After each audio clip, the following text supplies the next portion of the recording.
Hello guys, നമ്മുടെ കല്യാണത്തിന് ശേഷം നമ്മുടെ ഫാമിലിയുമായിട്ട് നമ്മളൊരു യാത്ര പോയി. അതിന് നമ്മൾ തന്നെ പേരിട്ട് വിളിച്ചതാട്ടോ മിഥുനം ഹണിമൂണെന്ന്. അങ്ങനെ രാവിലെ ഒരു 7-7:30 ആയപ്പം എല്ലാവരും റെഡിയായി നല്ല അച്ചടക്കമുള്ള കുട്ടികളെ പോലെ ഒരുങ്ങി ഇറങ്ങി ട്രിപ്പൊക്കെ പോകാൻ നല്ല എക്സൈറ്റഡ് ആയിരുന്നു എല്ലാവരും. ഓക്കെ, എല്ലാവരും നല്ല ക്യൂട്ടിട്ടുണ്ടെന്ന് പറയണേ ചേച്ചി വണ്ടി കയറുമ്പോൾ. ഓക്കെ ചേച്ചി, ചേച്ചിയെ കാണാൻ നല്ല ക്യൂട്ടായിട്ടുണ്ട്.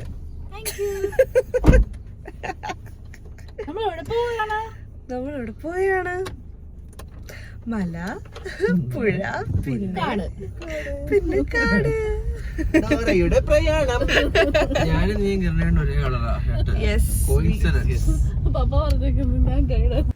അങ്ങനെ കുറച്ച് നമ്മുടെ യാത്ര തുടങ്ങിയപ്പോൾ തന്നെ പപ്പ പറഞ്ഞു നമുക്ക് ബ്രേക്ക്ഫാസ്റ്റ് കഴിക്കാമെന്ന്. അങ്ങനെ പപ്പയുടെ സ്പെഷ്യൽ സ്പോട്ട് തിരുവഞ്ചൂരുള്ള ഒരു റെസ്റ്റോറൻറ്റിലാണ് നമ്മൾ ബ്രേക്ക്ഫാസ്റ്റ് കഴിക്കാനായിട്ട് കയറിയത്.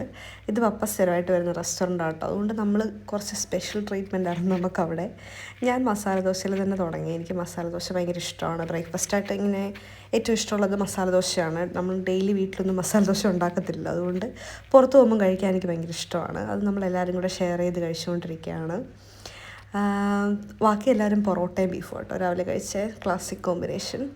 അവിടെ ചെറിയ ഒരു ആർട്ട് വർക്ക് പോലെ ഭിത്തിയിൽ ചെയ്തിരുന്നായിരുന്നു. അത് കണ്ടപ്പോൾ ഒരു ക്യൂരിയോസിറ്റി തോന്നി. പിന്നെയുള്ള നമ്മുടെ യാത്രയിൽ 2 അമ്മമാരെ നമ്മുടെ കൂടെ കൂട്ടി നമ്മൾ ചെറിയ ഗാനമേള സെറ്റപ്പൊക്കെ ഇങ്ങനെ സ്റ്റാർട്ട് ചെയ്തു.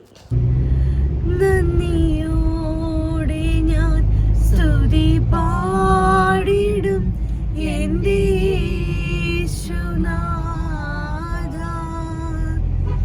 എനിക്കായി നീ ചെയ്തൊരു നന്മയ്ക്കും ഇന്നു നന്ദി ചൊല്ലുന്നു ഞാൻ. പിന്നീടുള്ള നമ്മുടെ ആ യാത്ര തുടർന്നത് എസ്റ്റേറ്റ് റോഡ് വഴിയായിരുന്നു. 2 സൈഡിലും ഇതുപോലുള്ള പനകളും റബ്ബർ തോട്ടങ്ങളും ഒക്കെ നിറഞ്ഞ ഒരു വഴി.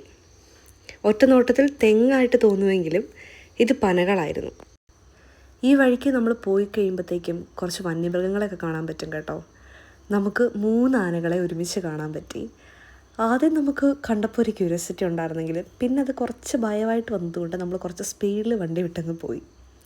അവിടെ വന്യമൃഗങ്ങളെ കാണുമ്പോൾ നിർത്താൻ പാടില്ലെന്ന് പ്രത്യേകം എഴുതി വെച്ചിട്ടുണ്ടായിരുന്നു കേട്ടോ. അങ്ങനെ നമ്മുടെ ആദ്യത്തെ ഡെസ്റ്റിനേഷൻ ആതിരപ്പള്ളി വെള്ളച്ചാട്ടം, അവിടെ നമ്മളെത്തി. വണ്ടിയൊക്കെ പാർക്ക് ചെയ്ത് കുറച്ച് ഉള്ളിലേക്ക് നടക്കാനുണ്ടായിരുന്നു. അമ്മയ്ക്ക് കാലിന് ചെറിയൊരു വേദന ഉണ്ടായിരുന്നുകൊണ്ട് നമ്മളൊരു വടിയെ കൊടുത്ത് അഡ്ജസ്റ്റ് ചെയ്ത് അമ്മേനെയും കൂട്ടി പതുക്കെ നടന്നു. നമ്മുടെ വീട്ടിൽ നിന്ന് ഈ അതിരപ്പള്ളി വാഴച്ചാൽ ഇവിടെ വരെ എത്താനായിട്ടൊരു 2.5-3 മണിക്കൂർ ഡ്രൈവാണ് മൊത്തം ഉള്ളത്. എങ്കിലും ഞാനിവിടെ ആദ്യമായിട്ടാട്ടോ വരുന്നത്. ആദ്യമായിട്ട് ഈ സ്ഥലം കാണുന്നത് എൻ്റെ പ്രിയപ്പെട്ട എല്ലാവരെയും കൂടെ ആണെന്ന് ആലോചിക്കുമ്പോഴത്തേക്കും ഇത് ശരിക്കും ഒരു സ്പെഷ്യൽ യാത്രയായിട്ട് തന്നെ മാറുകയാണ്. അങ്ങനെ നമ്മൾ നടന്ന് നമ്മുടെ ഡെസ്റ്റിനേഷനിലേക്ക് എത്തി.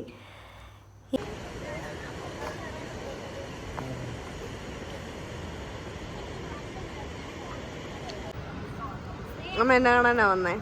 അതിരപ്പള്ളി വെള്ളച്ചാട്ടം. എന്നാ ബാ. ഇവിടെ നിന്ന് നോക്കിയപ്പോഴാണ് നമുക്ക് മനസ്സിലായത് ഇത് വെള്ളച്ചാട്ടത്തിൻ്റെ മുകളിൽ നിന്നുള്ള വ്യൂ ആണ്. ഇനി താഴെ മറ്റൊരു വ്യൂ ഉണ്ട്, അവിടെ ഒരുപാട് ആൾക്കാർ അവിടെ എത്തിപ്പെടുന്നുണ്ടെന്ന് നമുക്ക് മനസ്സിലായി. അങ്ങനെ കുറച്ച് നേരോടെ നമ്മൾ മേളിൽ നിന്ന് ഈ ഭംഗിയൊക്കെ ആസ്വദിച്ചിട്ട് താഴേക്ക് നടക്കാനായിട്ട് തീരുമാനിച്ചു. താഴേക്ക് നടക്കാനായിട്ട് നമുക്ക് ആദ്യമൊക്കെ ഒരു ആവേശം ഉണ്ടായിരുന്നെങ്കിലും നടന്നു തുടങ്ങിയപ്പോഴാണ് നമുക്ക് മനസ്സിലായത് ഇത് കുറച്ചേറെ നടക്കാനുണ്ടെന്ന്. അമ്മയ്ക്ക് കാലിന് വയ്യായിരുന്നെങ്കിലും ഞങ്ങളുടെയൊക്കെ ഒരു മോട്ടിവേഷൻ കാരണം അമ്മയെ ഞങ്ങളുടെ കൂടെ നടക്കാൻ തീരുമാനിച്ചു. ഇറങ്ങാൻ അമ്മയ്ക്ക് കുറച്ച് പാടായിരുന്നതുകൊണ്ട് ഞങ്ങൾ പതുക്കെ നല്ല സമയമെടുത്താണ് ഇറങ്ങിയത്. ഇതുപോലെ ഒരു 5-6-7 നിരകൾ ഇറങ്ങിക്കഴിഞ്ഞാലാണ് നമുക്ക് താഴേക്ക് എത്താനായിട്ട് സാധിക്കുന്നത്. അങ്ങനെ ഒടുവിൽ നമ്മൾ ആ ഒരു കാഴ്ചയും കണ്ടു. ഇപ്പോൾ വെള്ളം കുറച്ച് കുറവായതുകൊണ്ട് 2-3 സൈഡിൽ നിന്ന് വെള്ളച്ചാട്ടങ്ങൾ മാത്രമേ ഉള്ളൂ. നമ്മൾ മുമ്പേ നിന്നത് ആ മേളിലാണ്. അവിടെ നമ്മൾ താഴെ വന്ന് ഈ ഒരു വ്യൂവും കൂടെ കണ്ടു.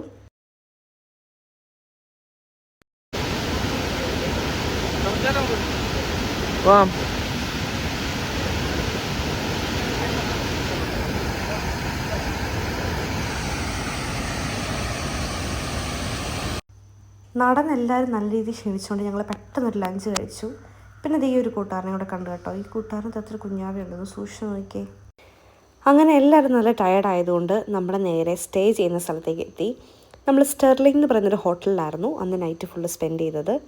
നമ്മൾ വന്നപ്പോൾ തന്നെ നമ്മൾ നല്ല നാടൻ രീതിയിലുള്ളൊരു സ്വീകരണമൊക്കെ നമുക്ക് കിട്ടി. അങ്ങനെ നമ്മൾ ചെക്കിനൊക്കെ ചെയ്തത് ഡയറക്റ്റ്ലി നമ്മുടെ റൂം കാണാനായിട്ടാണ് പോയത്. The most awaited bedroom tour. നമ്മുടെ റൂം എന്ന് പറയുന്ന ഒരു പ്രീമിയർ ബെഡ്റൂം ആയിരുന്നു. അതിൻ്റെ കൂട്ടത്തിൽ ഒരു ചെറിയ ബാൽക്കണിയും കൂടെ ഉണ്ടായിരുന്നു. അങ്ങനെ ഒരു സിമ്പിളായിട്ടുള്ളൊരു ബെഡ്, അതിൻ്റെ കൂട്ടത്തിൽ നല്ലൊരു ബാൽക്കണി. എനിക്കിങ്ങനത്തെ ഈ ഫുൾ സൈസ്ഡ് ഗ്ലാസ് വിൻഡോസ് ഭയങ്കര ഇഷ്ടമാണ്. കാര്യം ഞാൻ നാച്ചുറൽ ലൈറ്റ് ഒരുപാട് ഇഷ്ടപ്പെടുന്ന ആളാണ്. അപ്പോൾ എനിക്ക് ഭയങ്കര ഇഷ്ടപ്പെട്ടു ആ ഒരു ഫുൾ സൈസ്ഡ് വിൻഡോ. അവിടെ നിന്ന് നമ്മൾ പുറത്തേക്ക് ഇറങ്ങുമ്പം ചെറിയൊരു ബാൽക്കണി. ആ ഒരു മുളയുടെ ബാക്കിലായിട്ടോ നമ്മുടെ ആതിരപ്പള്ളി വെള്ളച്ചാട്ടം വരുന്നത്. ആ മുളയില്ലായിരുന്നെങ്കിൽ നമുക്ക് ഡയറക്റ്റ് വെള്ളച്ചാട്ടം കാണാമായിരുന്നു. പക്ഷേ അവിടെ നിന്ന് ഒഴുകി വരുന്ന ആ വെള്ളം ഒഴുകുന്ന ഒരു ആറ് നമുക്ക് അവിടെ നിന്ന് കാണാം. അങ്ങനെ സിമ്പിളായിട്ടുള്ളൊരു ബാൽക്കണി ആയിരുന്നു. ഇഷ്ടപ്പെട്ടോ?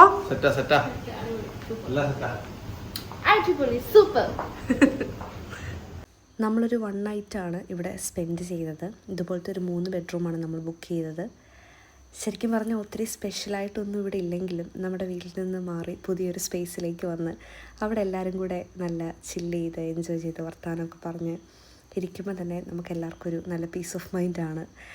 നമ്മൾ രാത്രിയിൽ ചേച്ചിയുടെ കല്യാണ വീഡിയോ ഒക്കെ നമ്മൾ ടി വിയിൽ ഇട്ട് കണ്ടു. അപ്പോൾ അതൊക്കെ ഒരു നല്ല നല്ല മൊമെൻറ്റ്സ് ആൻഡ് മെമ്മറീസാണ് ക്രിയേറ്റ് ചെയ്തത്. ഇതാണ് വാഷ്റൂം വരുന്നത്. പിന്നെ ഉള്ളത് നമുക്കിവിടെ ഒരു നല്ലൊരു പൂളുണ്ട്. ആ പൂളിലേക്കാണ് കേട്ടോ ആദ്യം എനിക്ക് ഭയങ്കര ഇഷ്ടമാണ് സ്വിമ്മിംഗ് പൂളിൽ ചാടാൻ. അപ്പോൾ നമ്മൾ നേരെ സ്വിമ്മിംഗ് പൂളിൽ ചാടാനായിട്ട് റെഡിയായിട്ട് പോയി. ഇതാണ് ഏറ്റവും ടോപ്പ് ഫ്ലോറിൽ നിന്നുള്ളൊരു വ്യൂ ആണ് ഇത് കാണുന്നത്. പിന്നെ അതിൻ്റെ മുകളിലായിട്ട് തന്നെയാണ് സ്വിമ്മിംഗ് പൂൾ വരുന്നത്. ഏറ്റവും മുകളിലായതുകൊണ്ട് നമ്മൾ സ്വിമ്മിംഗ് പൂളിൽ ഇറങ്ങി നിൽക്കുന്ന സമയത്ത് നമ്മുടെ മുകളിൽ കൂടെ കിളികളൊക്കെ പറന്നു എന്നൊക്കെ കാണാമായിരുന്നു. അത്രയും ഹൈറ്റ് ഉള്ളതുകൊണ്ട് ഞാനും അമ്മയും ചേച്ചി ആദ്യം ചാടിയെങ്കിലും മമ്മിക്ക് ചെറിയൊരു പേടിയുണ്ടായിരുന്നു. പക്ഷേ മമ്മീനെ നമ്മൾ എൻകറേജ് ചെയ്ത് ട്യൂബൊക്കെ കൊടുത്ത് നമ്മൾ സെറ്റ് ചെയ്ത് മമ്മി അങ്ങനെ വെള്ളത്തിലിറങ്ങി. അങ്ങനെ എല്ലാവരും നല്ല ഹാപ്പി ആയിരുന്നു.